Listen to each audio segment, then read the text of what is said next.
Have you ever looked at a situation and wondered, how can I possibly escape this?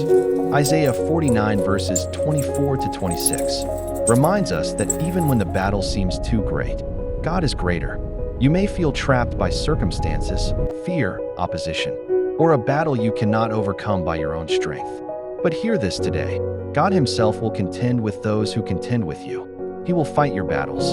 He will deliver what seems impossible to recover. And He will make your enemies know that He is the Lord, your Savior and your Redeemer. So do not lose hope. The battle may be beyond your strength, but it is never beyond God's power. Stand firm. Trust Him. Your deliverance, my deliverance, is in the hands of the Almighty.